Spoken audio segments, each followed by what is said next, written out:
मोर प्रिय पिलामाने आशा करी समस्ते बहुत ही भलरे थिबो एवं आपणकर परिवार भी प्रायतः समस्ते बहुत ही भलरे थिबे। मैक्सिमम पिलामाने प्रायतः बीएड एप्लाई करि दैछंती।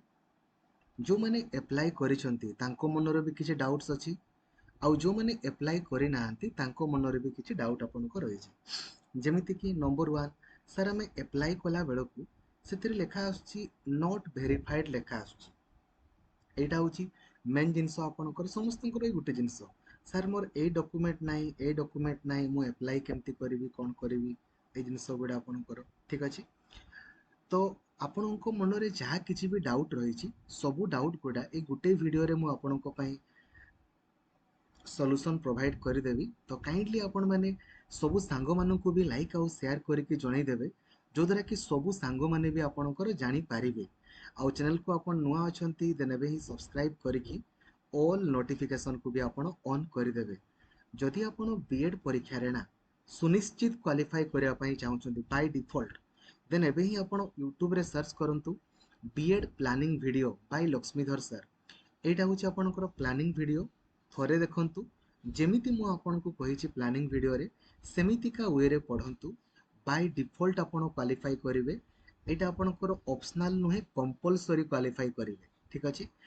एवं मु आपनको लास्ट टाइम मध्ये कहिदिली जे ऑलरेडी हमर सिलेबस 40 थरो सरीथिला जस्ट 7 दिन रे आपणकर सिलेबस 41 थरो सरी गला विथ ऑल पीआईक्यू केवल थ्योरी नुहे ता सहित सिलेक्टेड क्वेश्चन ऑल पीआईक्यू एवं परीक्षा पूर्वर आउ 3 थर मु आपणक पई कवरेज करदेवी ठीक अछि।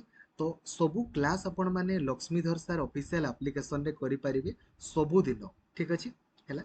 देखंतु फर्स्ट ऑफ ऑल कहया पई चाहिबी जे आपणक पाखरे केवल आउ 2 दिन रो टाइम अछि ठीक अछि। 10 जून रे आपणकर ऑनलाइन अप्लाई सरी जिवो तापरे आपणकर आउ डेट एक्सटेंड होबो नाही। 10 तारीख जो पिला अप्लाई करि पारला बीएड कला नले एई वर्ष तो बीएड सरी गला आउ तो बीएड अप्लाई आपणकर आउ किछि नाही सबु बीएड रो अप्लाई आपणकर 10 तारीख दिन सरी जिवो 10 जून। तो जदि आपण माने अप्लाई करि नाहंती काइंडली आपण माने अप्लाई करि दियंतु ठीक अछि।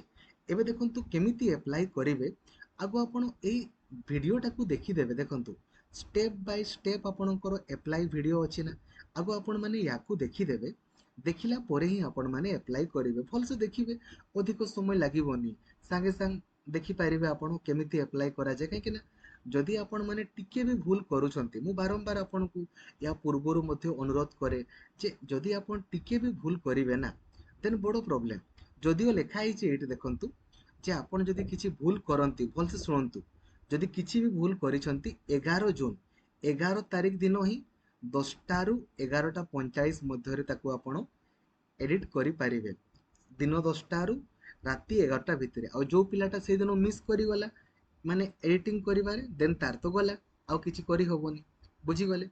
एबे आसंतु जिबा आपणकर जो लेखा आसुची सर आमे ठीक दउचे किंतु नॉट वेरीफाइड लेखा आसुची किछि प्रॉब्लम होबो कि बिल्कुल भी किछि प्रॉब्लम नै आपन को किछि ओरे डबार नै। आपणकर काम होउची डॉक्यूमेंट्स गुडा प्रोवाइड करिबा सेठी कोन लेखा आसुची कोन लेखा आसुनी ता सहित किछि मतलब नै। सर आम परीक्षा दे पारिबुनि कि किछि भी नुहे आज्ञा समस्ते जदि आपण मानकर एप्लिकेशन फॉर्म प्रिंट हेइछि आपण माने परीक्षा दे पारिबे नो प्रॉब्लम। आपण माने एप्लिकेशन फॉर्म को प्रिंट करि पारिछंती माने आपणकर कॉमन एप्लिकेशन फॉर्म को आपण डाउनलोड करिछंती आपण माने दे पारिबे ठीक अछि बुझी गले। तो जदि आपणकर नॉट वेरीफाइड लेखा आछि किछि प्रॉब्लम नै बुझी गले एथिरे किछि असुविधा नै। एबे नेक्स्ट सर मु पेमेंट करछि सर पेमेंट करिछि किंतु मोर टंका कटि गला हेले सेथिरे पेंडिंग देखौछि देन एई केस रे पिला माने मु आपन को कहया पई चाहिबी जदि धरा जो आज 8 तारीख मैक्सिमम रु मैक्सिमम 9 तारीख पर्यंत आपण वेट करंतु जदि आपणकर सेथिरे शो कला वेरी गुड नले 10 तारीख दिन सांगे सांग आउ थरे पेमेंट करंतु काहे कि ना एटा को मानकर जो मानकर टंका कटि गला हेले भी पेमेंट सक्सेस देखौनी पेंडिंग देखौछि सेई मानकर कथा मु कहूछि भल से सुनिबे समस्त को कथा कहूनी कहीं ना जदि आप 10 तारीख दिन पेमेंट न करदेवे देन सी आपन को चांस देवनी आ टंका रिफंड हुए बहुत रेयर केस रे हुए नले ना तेणुक भल से आपण मैंने करेंगे। एबे जीवा डॉक्यूमेंट कथा सर डॉक्यूमेंट दरकार हो कि सर मो पाखरे एटा अछि एटा अछि एटा अछि देखंतु डॉक्यूमेंट वर्तमान अप्लाई कला समय रे आपणकर दरकार नाही धरा जाऊ आपणको पाखरे किछि भी डॉक्यूमेंट नाही किछि भी कास्ट सर्टिफिकेट नाही रेसिडेंट नाही किंबा आपणकर इनकम नाही ठीक अछि इनकम पिला माने ए जो इनकम वर्ड टाको देखि किछि पिला बाया होचंती इनकम सेने भाबुचंती तांकर इनकम आपण माने कोन चाकरी करूछंती चाकरी करथिले आपण कोन बीएड परीक्षा दियंते इनकम सर्टिफिकेट पेरेंट्स मानकर बाहरे बापा जदि आपणकर बापा अछंती बापांकर बाहरिबो बापा नाहांती मांकर बाहरिबो बापा मां केही नाहांती आपणकर जे गार्डियन तांकर बाहरिबो जे पडुचे ना इनकम सर्टिफिकेट गार्डियन कर बाहरे आपणकर बाहरिबा कोन दरकार ठीक अछि सर मो बापा मां चासी सर चासी हाउस वाइफ तांकर कोन इनकम किछि बाहरिबो अरे किछि ना किछि तो बाहरिबो ना ବର୍ଷରେ 5,000 ଟଙ୍କା ତ ଇନକମ୍ ହେଉଥିବ ନା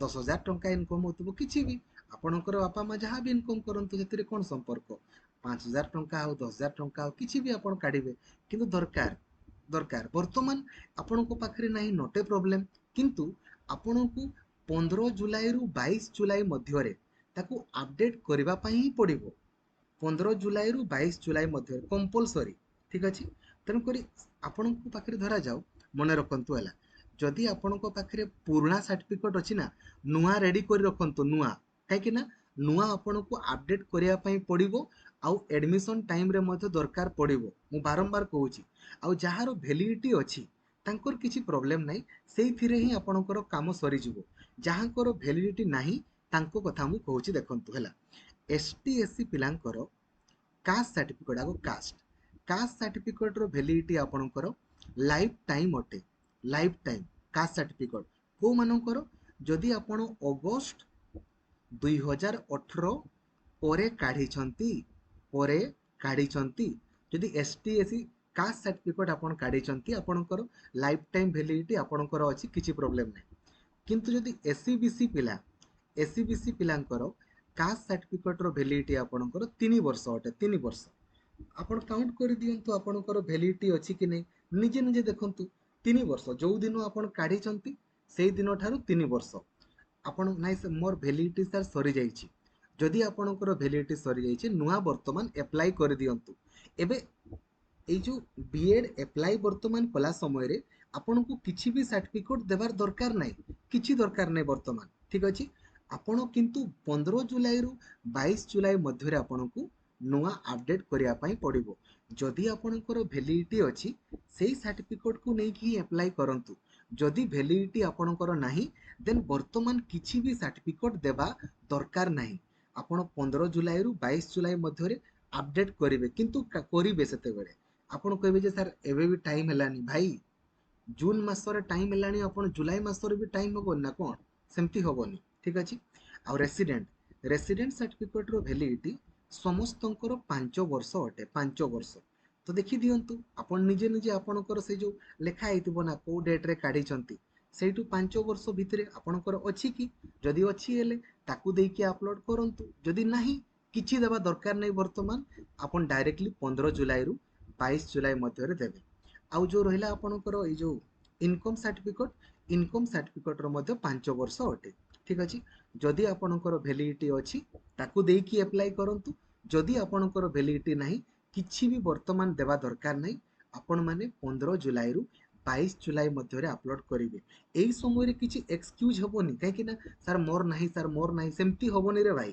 ସବୁ ସାଙ୍ଗମାନଙ୍କୁ କହିଦିଅନ୍ତୁ କମ୍ପଲସରି ଦରକାର ଯଦି ଆପଣଙ୍କର ନାହିଁ ଯୋଉମାନଙ୍କର ଭ୍ୟାଲିଡିଟି ଅଛି ତାଙ୍କର କିଛି ଅସୁବିଧା ହିଁ ନାହିଁ ଯୋଉମାନଙ୍କର ନାହିଁ ନୂଆ କାଢି ଦିଅନ୍ତୁ ଥରେ କାଢିଦେଲେ ଆପଣଙ୍କର ଚାକିରି ପର୍ଯ୍ୟନ୍ତ କାମରେ ଦେବ ଯେ ଆପଣ ମାନେ କ'ଣ ଅସୁବିଧା ଆପଣଙ୍କର ହଉଛି କାଢିଦେବେ ବୁଝିଗଲେ କିଛି ନାହିଁ ଏବେ କିଛି କିଛି ପିଲାଙ୍କର ଆପ୍ଲାଏ କଲା ସମୟରେ ଭୁଲ ଯେମିତି ନା ଭୁଲ ହେଇଛି କ୍ୟାଟେଗୋରୀ ଭୁଲ ହେଇଛି ଏମିତିକା ବାଗେରା ବାଗେରା ସେମିତି ଆପଣଙ୍କର ସେ ଆପଣ ମାନେ 155 ରେ କଲ୍ କରି ପଚାରିଦେବେ ଯେ ନା 11 ଜୁନରୁ 11 ଜୁନରେ ହିଁ ଏଡିଟ୍ କରିହବ ସେଇ ଜିନିଷ ଗୁଡ଼ା ଏଡିଟ୍ କରିହବ କି ନାହିଁ ଯଦି ସେ ମନା କରନ୍ତି ହେଲେ ଅଲଗା ମୋବାଇଲ ନମ୍ବର ଅଲଗା ଇମେଲ ଆଇଡି ଦେଇକି ପୁଣି ଆପ୍ଲାଏ କରିଦିଅନ୍ତୁ ବୁଝିଗଲେ ହେଲା ସାର୍ ଏଥର ଆମକୁ ଚଏସ୍ ଲକିଂ ଦିଆଗଲାନି ଚଏସ୍ ଲକିଂ କୁହାଯାଇଛି ପରା 15 ତାରିଖରୁ 22 ତାରିଖ ମଧ୍ୟରେ ଆପଣ ଚଏସ୍ ଲକିଂ କରିବେ ଆପଣଙ୍କର ଚଏସ୍ ଲକିଂ କରିବେ ଯୋଉ ସିରିଏଲ ଦେବେ ଆଗ ମୁଁ ଭିଡିଓ ବନେଇଦେବି ଯେ କେମିତି ଚଏସ୍ ଲକିଂ କରିବେ କ'ଣ କରିବେ ବନେଇଦେବି କିଛି ଅସୁବିଧା ନାହିଁ ବୁଝିଗଲେ କହିବାର ଅର୍ଥ ହେଉଛି ଯଦି ଆପଣଙ୍କ ପାଖରେ ବର୍ତ୍ତମାନ ଡକୁମେଣ୍ଟ ଆଭେଲେବୁଲ୍ ଅଛି। ଆଉ ହଁ, କିଛି କିଛି ପିଲା ମାନଙ୍କର ଏଇଟା ଓବିସି ଆଉ ଏସସିବିସି ମଧ୍ୟରେ ଡାଉଟ୍। ପିଲାମାନେ ମନେ ରଖନ୍ତୁ, ଓବିସି ଯଦି ଆପଣଙ୍କର ଅଛି, ଆପଣମାନେ ଓଡ଼ିଶାରେ ଚାକିରି, ଓବିସି ପିଲାଙ୍କର ଓଡ଼ିଶାରେ ରିଜର୍ଭେସନ୍ ନାହିଁ। ଓଡ଼ିଶାରେ ଯଦି ଆପଣଙ୍କୁ ରିଜର୍ଭେସନ୍ ଦରକାର, ଦେନ୍ ଓଡ଼ିଶାରେ କେବଳ ଏସସିବିସି ପିଲାଙ୍କର ହିଁ ରିଜର୍ଭେସନ୍ ଆପଣଙ୍କ ରହିଛି ଓଡ଼ିଶାରେ। ଠିକ୍ ଅଛି। ତ ସାର୍ ଆମେ କ'ଣ କରିବୁ? ଦେଖନ୍ତୁ, ଯଦି ଆପଣମାନେ ଏସସିବିସି ସାର୍ଟିଫିକେଟ୍ କାଢ଼ିପାରିବେ, ଆପଣ ଜାଣିଥିବେ ନା ଆପଣଙ୍କର ଏସସିବିସି ବାହାରିବ କି ନାହିଁ? ହଁ କି ନାହିଁ? ଜାଣିଥିବେ ନା? ଯଦି ଆପଣଙ୍କର ବାହାରିବ, ଦେନ୍ ଆପଣମାନେ ଏସସିବିସି କରିକି ଆପ୍ଲାଏ କରିଦିଅନ୍ତୁ। ବର୍ତ୍ତମାନ ତ ସାର୍ଟିଫିକେଟ୍ ଦେବା ଦରକାର ନାହିଁ। 15 ଜୁଲାଇରୁ 22 ଜୁଲାଇ ମଧ୍ୟରେ ସେହି ସମୟରେ ଏସସିବିସି ସାର୍ଟିଫିକେଟ୍ ଅପଲୋଡ୍ କରିବେ। କିନ୍ତୁ ଆପଣମାନେ ଯଦି ଆପଣଙ୍କର ଯଦି ଏସସିବିସି ବାହାରୁନି, ଦେନ୍ ଆପଣମାନେ ଜେନେରାଲରେ ଆପ୍ଲାଏ କରିବେ। ଜେନେରାଲରେ ମନେ ରଖନ୍ତୁ, ଯଦି ଗୋଟେ ପିଲାର ରିଜର୍ଭେସନ୍ ସେ ପକେଇଛି ଆଉ ରିଜର୍ଭେସନ୍ ସାର୍ଟିଫିକେଟ୍ ଦେଇପାରୁନି, ଦେନ୍ ଅସୁବିଧା। ଠିକ୍ ଅଛି ନା? ଆପଣ ଏସଟି, ଏସସି, ଏସସିବିସିରେ ପକେଇବେ ମାନେ ଆପଣଙ୍କ ପାଖରେ ଆପଣଙ୍କର କାଷ୍ଟ ସାର୍ଟିଫିକେଟ୍ ବାହାରୁଥିବା ଦରକାର। ଯଦି ଆପଣଙ୍କର ବାହାରୁନି, ଆପଣମାନେ ମିଛଟାରେ ପକେଇଦେବେ ହେଲେ ତ ଅସୁବିଧା ନା। ଠିକ୍ ଅଛି, ହେଲା। ତ ଆଶା କରିବି ସବୁ ଡାଉଟ୍ ପ୍ରାୟତଃ ଆପଣଙ୍କର ଏଇ ଜିନିଷ ଗୁଡ଼ାରେ ହିଁ ଥିଲା। ଆଉ ସେପାରେଟଲି ଆପଣଙ୍କର କିଛି ବି ଡାଉଟ୍ ହିଁ ନାହିଁ। ଆପଣଙ୍କର ୟା ବାଦ୍ ଆଉ କ'ଣ ଡାଉଟ୍ ଥାଇପାରେ? ୟା ବାଦ୍ ତ ଆଉ କିଛି ଡାଉଟ୍ ହିଁ ଆପଣଙ୍କର ନଥିବ। ଖାସ୍ କରିକି ନଟ୍ ଭେରିଫାଏଡ୍ କିଛି ପ୍ରୋବ୍ଲେମ୍ ନାହିଁ। ଏଇଟା ଆପଣଙ୍କର ପ୍ରୋବ୍ଲେମ୍ ନାହିଁ, ଏଇଟା ତାଙ୍କର ପ୍ରୋବ୍ଲେମ୍। ଠିକ୍ ଅଛି ନା? ବୁଝା ପଡୁଛି? ଆଉ ଯଦି ଗୋଟେ ବି ପିଲାର ନୋଟ୍ ଭେରିଫାଇଡ୍ ପାଇଁ ତାକୁ ପରୀକ୍ଷା ଦେବା ପାଇଁ ନ ଦିଆଯାଏ ନା, ଦେନ୍ ଆପଣମାନେ ମୋତେ ଦେଖିବେ, ମୁଁ କ'ଣ କରିଦେବି ଆପଣଙ୍କ ପାଇଁ। ଟେନସନ୍ ନିଅନ୍ତୁନି, ହେଲା। ବୁଝା ପଡୁଛି? ନଟ୍ ଭେରିଫାଇଡ୍ ଏଇଟା ତାଙ୍କର ପ୍ରୋବ୍ଲେମ୍, ଆପଣଙ୍କର ନୁହେଁ। ଠିକ୍ ଅଛି? ଯଦି ମୋର ଗୋଟେ ବି ପିଲାକୁ ଯଦି ନଟ୍ ଭେରିଫାଇଡ୍ ଇସ୍ୟୁ ପାଇଁ ପରୀକ୍ଷାରୁ ବଞ୍ଚିତ କରାଯାଏ ନା, ମୁଁ ଦେଖିଦେବି ଆପଣଙ୍କର, ଆପଣମାନେ ଦେଖିଦେବେ ମୁଁ ଆପଣଙ୍କ ପାଇଁ କ'ଣ କରିବି। ଠିକ୍ ଅଛି? ଆପଣମାନେ ଅରିଡ୍ ହୁଅନ୍ତୁନି, ବିନ୍ଦାସ୍ ରୁହନ୍ତୁ। ଠିକ୍ ଅଛି, ହେଲା। ଆଉ କାଇଣ୍ଡଲି ଆପଣମାନେ ପଢ଼ା ଉପରେ ଫୋକସ୍ କରନ୍ତୁ, କାହିଁକି ନା ଆପଣଙ୍କ ପାଖରେ କର୍ମ ଅଛି, ଫଳର ଆଶା ରଖନ୍ତୁନି। ଯଦି ଆପଣମାନେ ପଢ଼ାପଢ଼ି ହିଁ ନ କରିବେ, ବଡ଼ ପ୍ରୋବ୍ଲେମ୍। କେମିତି ଆପଣମାନେ ନୋଟ୍ସ ତିଆରି କରୁଛନ୍ତି? ମକ୍ ଟେଷ୍ଟ ଆମ ଆପ୍ଲିକେସନରେ 1 ଲକ୍ଷରୁ ଅଧିକ ରହିଛି ନା। ଆଗ ମକ୍ ଟେଷ୍ଟ କେତେବେଳେ ଦେବେ ଭଲସେ ମନେ ରଖନ୍ତୁ। ମକ୍ ଟେଷ୍ଟ ଷ୍ଟାର୍ଟିଂରୁ ଦିଆଯାଇନି। ଗୋଟେ ପିଲାଟା ସିଲାବସ୍ ଆଗ କଭରେଜ କରିବ, ଦେନ୍ ସିଲାବସ୍ ଏଇ ପ୍ଲାନିଂ ଭିଡ଼ିଓରେ ମଧ୍ୟ ମୁଁ ଆପଣଙ୍କୁ ବୁଝେଇଛି ଅଲରେଡ଼ି। ମକ୍ ଟେଷ୍ଟ କେତେବେଳେ ଦିଆଯାଏ, ମାନେ ଷ୍ଟାର୍ଟିଂରୁ କେବେ ମକ୍ ଟେଷ୍ଟ ଦିଆଯାଏନି। ଆପଣ ଚିନ୍ତା କରନ୍ତୁ, ମକ୍ ଟେଷ୍ଟ ମାନେ କ'ଣ? ନିଜକୁ ନିଜେ ଆପଣ ପରୀକ୍ଷା କରିବେ। କେତେବେଳେ କରିବେ? ଯେତେବେଳେ ଆପଣଙ୍କ ପାଖରେ ଜ୍ଞାନ ଥିବ, ସେ ଜ୍ଞାନକୁ ଆପଣ ପରୀକ୍ଷା କରିବେ ନା, ରାଇଟ୍? ବୁଝା ପଡୁଛି? ତେଣୁକରି ଆଗ ଆପଣ ଧରାଯାଉ ଗୋଟେ ପରେ ଗୋଟେ ସବୁ ସିଲାବସ୍ କଭରେଜ କରିବେ। ସିଲାବସ୍ ୱାଇଜ୍ ଲାଷ୍ଟ 9 ବର୍ଷର ସବୁ କ୍ୱେଶ୍ଚନକୁ ଲେଖି ଲେଖି ସାରିବେ। ତାପରେ ଯାଇକି ଆପଣ ମକ୍ ଟେଷ୍ଟ ଦେବେ। ଆଉ ମକ୍ ଟେଷ୍ଟ ଦେଲା ପରେ କେତେ ସ୍କୋର ରହୁଛି ଆପଣଙ୍କର, କିମ୍ବା ଆପଣମାନେ ନୋଟ୍ସ କେମିତି ତିଆରି କରୁଛନ୍ତି, 8895154969 ଏଇ ନମ୍ବରରେ ଟେଲିଗ୍ରାମରେ ଜଣେଇବେ, ଯୋଉଦ୍ୱାରା କି ମୁଁ ଆପଣଙ୍କୁ ଗାଇଡ଼ କରିଦେଇ ପାରିବି। ଓଡ଼ିଶା ସାରା ସବୁ ପିଲାଙ୍କୁ ଗାଇଡ଼ କରିଦେଉଛି, ତ ଆପଣଙ୍କୁ ମଧ୍ୟ ଗାଇଡ଼ କରିଦେବି। ଠିକ୍ ଅଛି? Thank you. ଜୟ ଜଗନ୍ନାଥ। ଧନ୍ୟବାଦ।